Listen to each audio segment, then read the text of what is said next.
particular cult that you know of through news accounts and the like that you found interesting? Well, I'm wondering about the connection with high tech. I think what's going through a lot of people's minds is why such intelligent people would get involved with this seeming Mickey Mouse-like character. And I'm wondering about the idea of the computer. You know, Simon and Garfunkel wrote about the sounds of silence.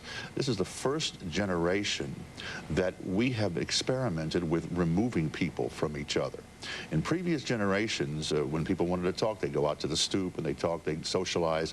But in this particular time in which we live, the computer is moving us away from each other. We used to talk and now we type.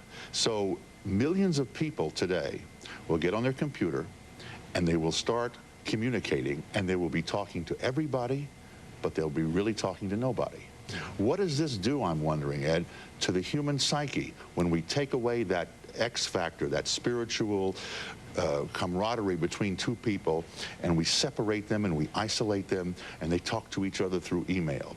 Is there a need for these people to relate to each other in such a way on a human level that they'll be drawn to a guy who says, look, you're in the computer world, you're lonely because of the nature of your business, so maybe the best thing for you to do is come into me and I'll feed you and give you all of this human interpersonal relationship, and you can still pursue your vocation, which unfortunately separates you from the rest of the people. Don't we find, though, through many members who join cults, the idea that many of them are not adept at socializing, and perhaps that's why we see some of these people who may have been hooked into the computer for their form of socializing? Right. Which came first, the chicken or the egg? What happens in these cases? And that's a very interesting point you make.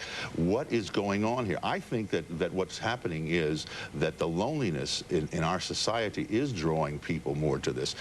People also, there were some songs in the 60s and 70s. Peggy Lee talked about, "Is That All There Is?" And Simon and Garfunkel talked about the sounds of silence.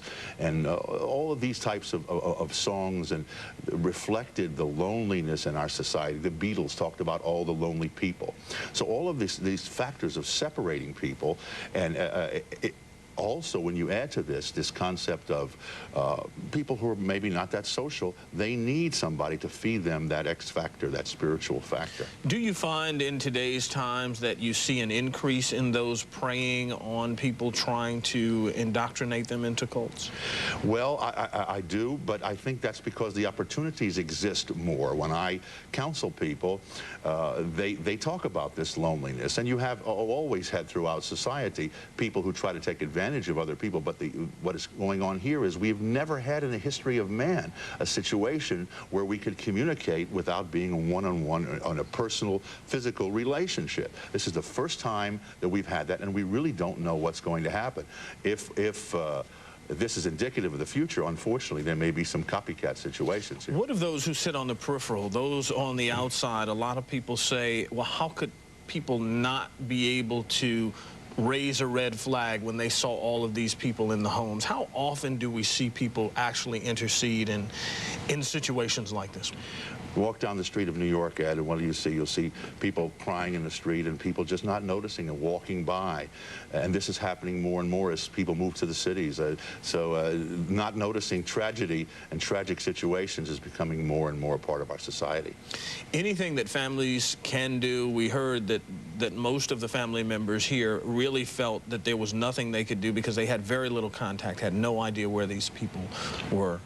Well, obviously today, in this generation, kids can fly all over the world now, and with tickets and things like this. What you should notice in any family member, not only a child, is the whole idea of a change in personality. Where are these people going? Are they being withdrawn? Yeah. Do you see any major changes in their lifestyle and their way they relate? And basically just pay attention. Yes. All right. Rabbi, thank you very much for coming in and joining us. Appreciate it. All right, when we return, we're going to... You decide.